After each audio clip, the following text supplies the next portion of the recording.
It's just been one of those really phenomenal things that unless you're experiencing, you can't really explain it. I mean, I've tried to explain it to my family at home. It's very powerful.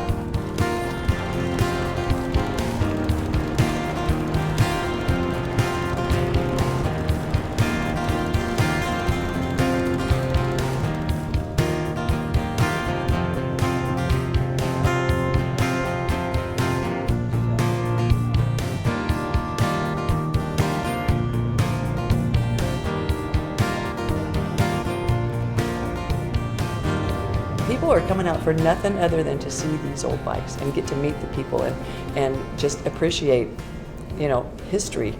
These guys are riding little time machines, and it's precious. It gives me chill bumps. To get a 1914 Indian across the United States is a challenge. And then to get a 71-year-old man on top of it across the United States is the next challenge. But I'm holding up well. You got to take off? Yeah. Really, it's about America. Seeing America on an old motorcycle on the back roads is something that you really can't, you got to be there, you got to see it to understand what it's about. But it's a challenge, you got to ride all day and work all night. Nothing lasts forever. Using that as a starting point, a small group of intrepid riders embarked on an adventure in late summer 2010 to prove that some things can certainly last a long, long time.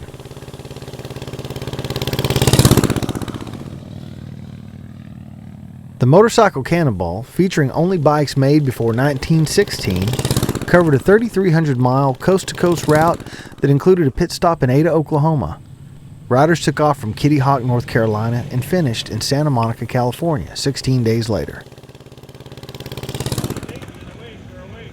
I'm riding a 1914 Indian twin.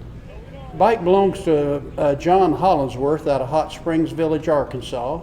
And John's been a friend of mine for years and years in the cars. And John's an old Indy car driver and sprint car driver, and I'm an old motorcycle racer, and just have a lot of things in common. He called me one day and said, "How would you like to do the Cannonball?" I said, "What is that?" He said, "It's a race run across the United States on pre-1916 motorcycle." And I said, "Count me in."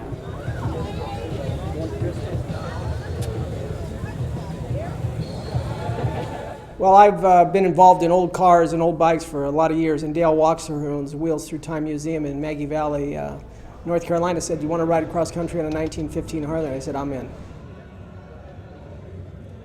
Did you spend any time with this bike before this race, or did you just go get I it? flew into Kitty Hawk, and I got a cab an hour to the hotel, and the bike was sitting there at the entrance of the hotel at 1 in the morning. I got on it, rode around the hotel one time. The next day we left. The Ada stop occurred on day 9, more than halfway through the route, and the riders seemed none the worse for wear.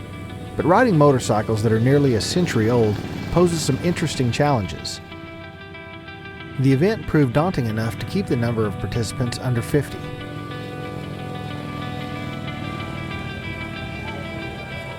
We had 45, and we have 43 now. We've only lost 2. One was due to an accident, and one was his engine seized up, and he just said, "I'm done." But for the most part, everybody has had some kind of engine trouble. I mean, these motorcycles, 95 plus years old, they need to be tinkered with. It's a constant thing.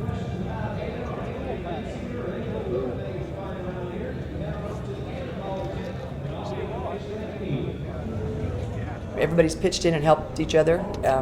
These guys all came with a truckload of parts, some of them, because it's not like you can go to your local mini mart and pick up something for these bikes. So some of them have almost complete machine shops. And any parts they need, they come out and help each other with. I heard them out one night, "I've got long reach spark plugs," and "Hey, I've got some bearings," and magnetos are the big problem. All these guys have pitched in to help each other, and what they don't have in terms of parts, they're making. I had 3 flat tires, which was probably the most interesting part of the trip. I had one flat tire with a nail early, we got fixed. Second day, I got another flat tire because of the nail hole in the tire. I fixed that with a tube with that squirt air juice. That exploded, and I went a little bit out of shape for a block or two, and then slid down an embankment into a ditch. back up the other side, and then a couple of my buddies stopped. We changed it for the third time. So there is some adventure and there's some danger involved. You know, you're riding almost 100-year-old machine. You know, at any time it could do something you don't want it to do. But you know, you really don't think about that. You just ride.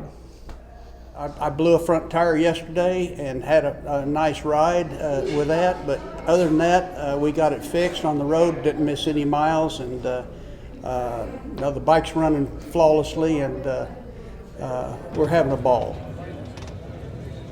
It's motorcycle and person. I mean, the physical part is pretty demanding. I mean, you know, you don't get much sleep. Literally, we go to bed 2 o'clock in the morning, get up at 6, and go the next day. You know, it's hot. You got to be hydrated. The old motorcycles are falling apart as we go down the road, so it's a challenge to keep them running, make sure we do our maintenance, get gas, get some food in your soul, and keep rolling.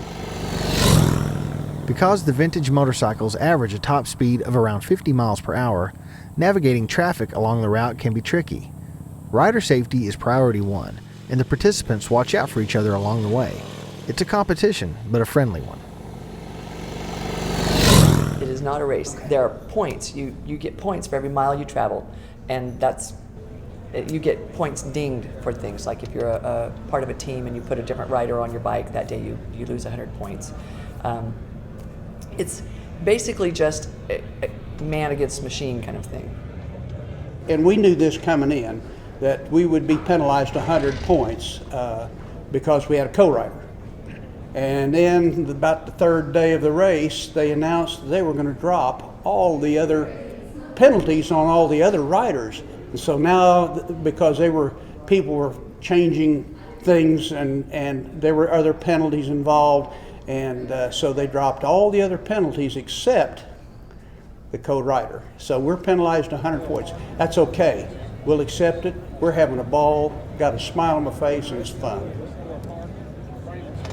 Most of the guys have a support crew. You know, they've got trailers and all that kind of stuff, but we also are providing backup trucks. And what's really cool is they're all rooting for the guy next to them, you know, and they want that guy to pull into Santa Monica with them, but they just want him to have a few less points than they do. Finishing the motorcycle Cannonball is the primary goal for all riders, but as it has been said so many times before, it's the journey, not the destination. A lot of the guys that went on this ride, I think it's really the first time they've traveled across America. You know, they've gone places and rode their old bikes, but it's really the first time they've connected the dots all the way across America. At 50 miles an hour, you see more of America than going down the interstate at 75. That's the difference. There's so many little things you see. Sometimes you'll see something that you don't really like to see, like a large bug, and you see him right about here, and the next time you hear him right about here.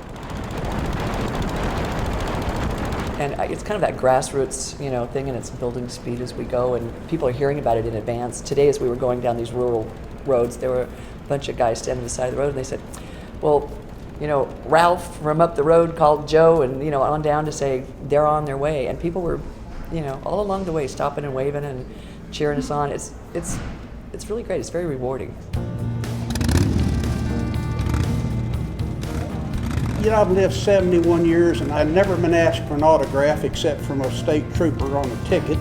And I've been asked for my autograph, and people want to take pictures, and the people have just been fabulous. Every stop.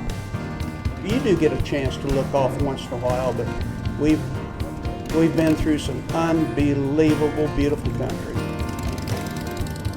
It's for the camaraderie, you know, it's for the feeling that you get with, you're really kind of out there on the road alone, you know, but you still got the comfort of having this kind of family that you've built. I didn't know a majority of these people, and now I feel like they're going to be a part of my life forever. And where are we going? It's just there's nothing negative about this. You know, it's just so, like I said, I keep saying rewarding, but it really is the camaraderie and connecting with people that you don't know, and it's just, it fills a part of your soul.